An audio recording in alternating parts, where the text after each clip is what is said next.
season. Peter, there was an interesting moment last night that you probably didn't see live since you were at the baseball game, and it's a rule that the officials never see when it's happening, and when they do, they don't throw the flag. Now, through 2005, it was a foul to both push a runner and pull a runner. Assisting the runner meant no pushing, no pulling. As of 2006, the pushing was removed. The pulling stayed in the rule book as a violation. And it never gets called. The Football Zebras account on Twitter pointed out last night, assisting the runner hasn't been called in 30 years. But, and I was told this last night, I didn't realize Terry McCauley said it during the broadcast until I was watching it later.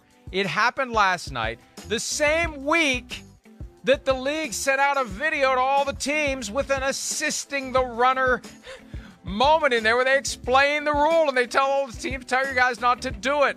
And they did it. Jason Kelce did it with Kenneth Gainwell, pulled him 2 or 3 yards toward the goal line.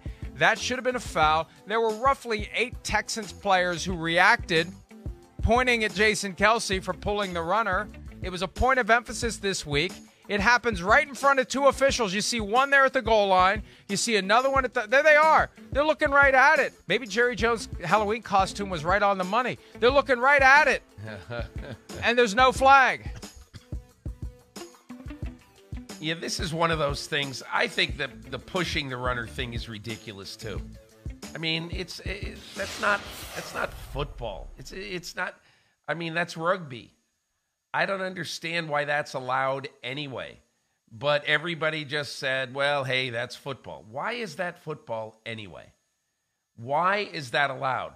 Why are you allowed to get behind your quarterback, as we see every week in the NFL? Every week we see it, mostly with quarterbacks, but sometimes with running backs, along the goal line, and somebody gets behind them, slams into their back, and pushes them into the end zone.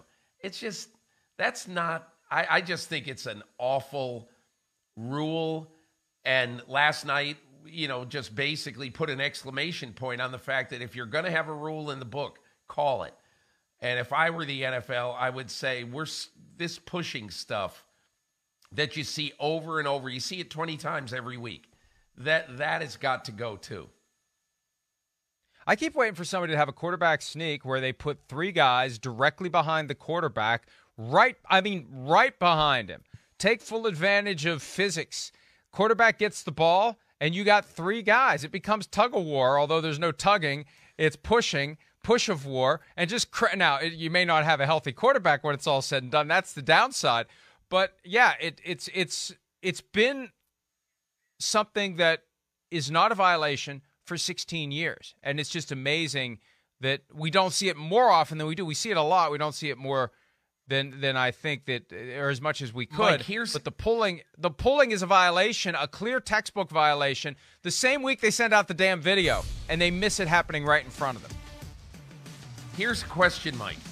I want you to tell me what happens, okay? What happens in an NFL game if the New Orleans Saints score a touchdown to go down 28-27 with 2 seconds left in a game, okay? And they decide to go for the win and go for 2. And they have Taysom Hill take a snap from under center at the 2-yard line, and they put their 6th and 7th offensive linemen as running backs in the huddle. As soon as the ball is snapped, the 2 reserve offensive linemen, who weigh 310 and 335 pounds respectively, get at Taysom Hill's back. He's already a 240-pound guy or 230-pound guy. And they just push him into the end zone for a 2-point conversion and a win.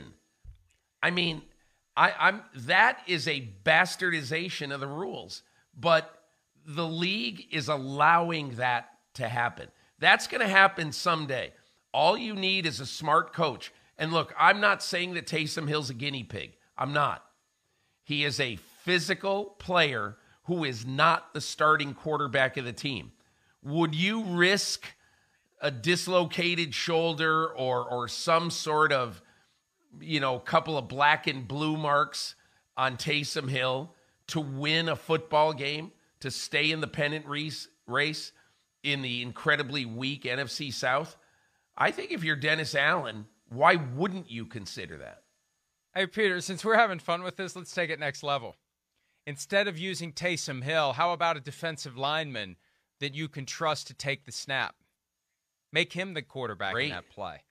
Then the numbers go even higher in your favor, and the chances of that guy getting smushed by the two guys pushing him in reduce dramatically.